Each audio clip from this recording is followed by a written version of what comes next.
heel,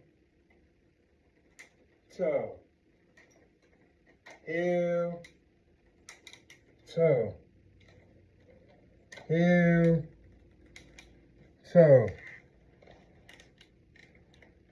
heel, toe,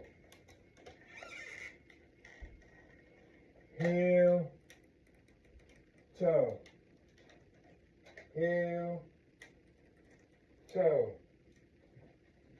heel, toe, heel, toe,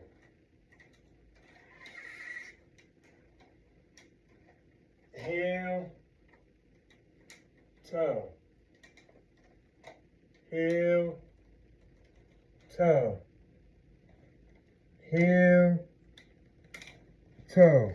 heel, toe, heel, toe, heel, toe, heel, toe, heel, toe, heel, toe, heel, toe, heel, toe, heel, toe. The last round. Heel, toe, heel, toe, heel, toe, heel, toe, heel, toe,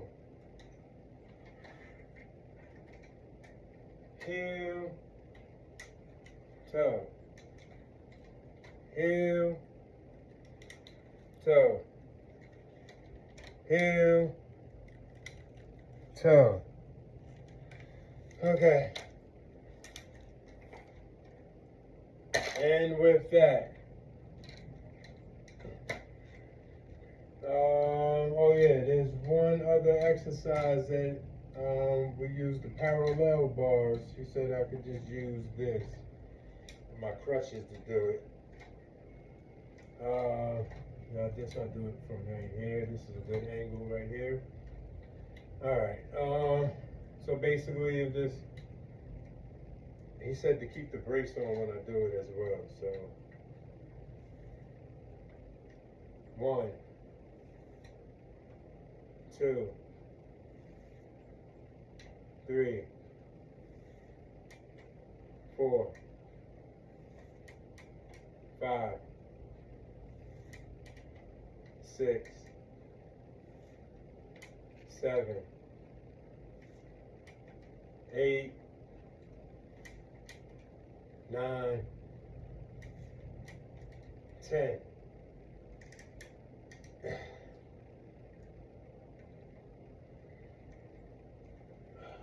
Ready, go.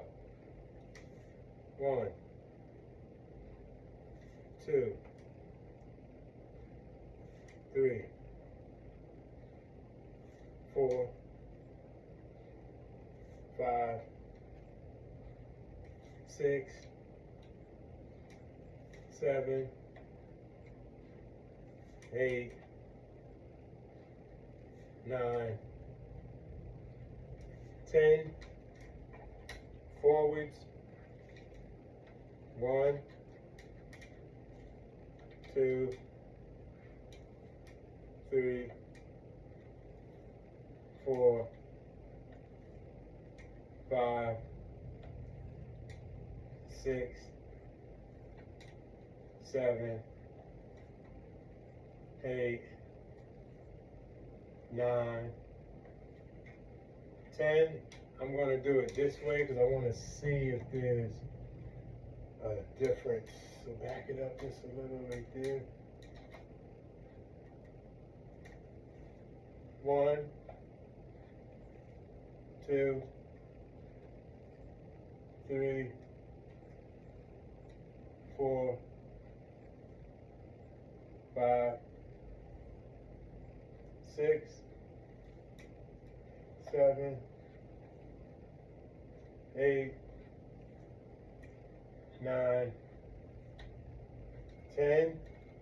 In the last set, it said when I do these, the incorrect way of doing them is, well, maybe the crutches is going to help me, but when I had the parallel bars, the incorrect way of doing it is going like this, bending. Doesn't want me to do that, wants me to stay erect, like that.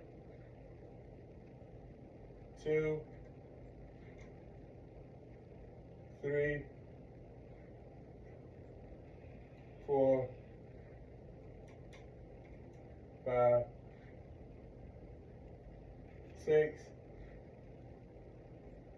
7, 8, 9, 10.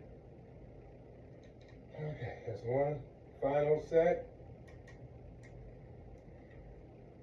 Ready?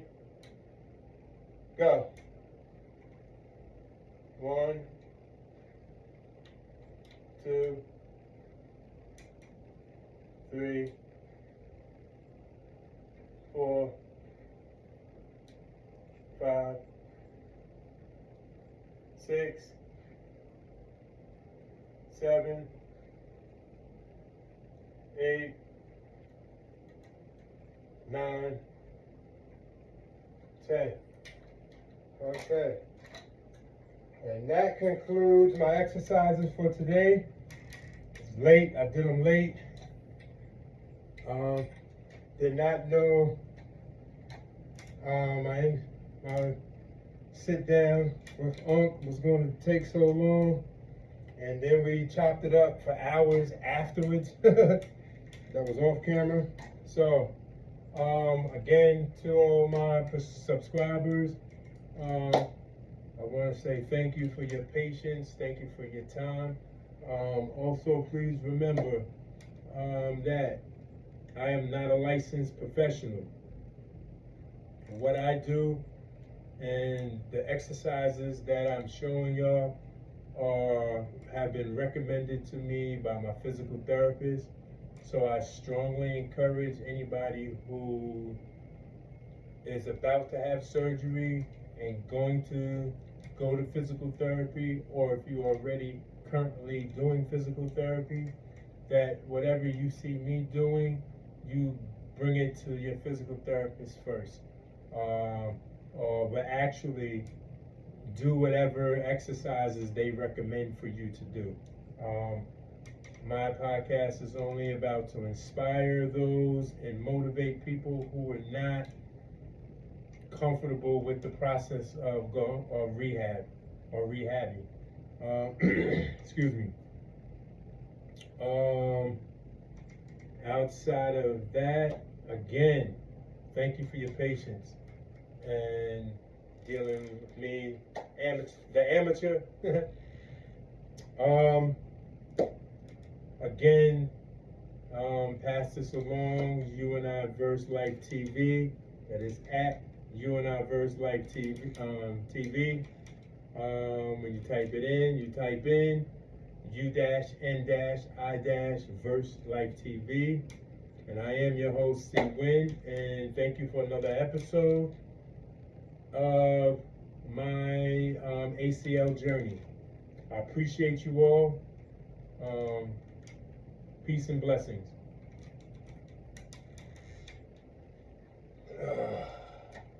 Okay, I can relax.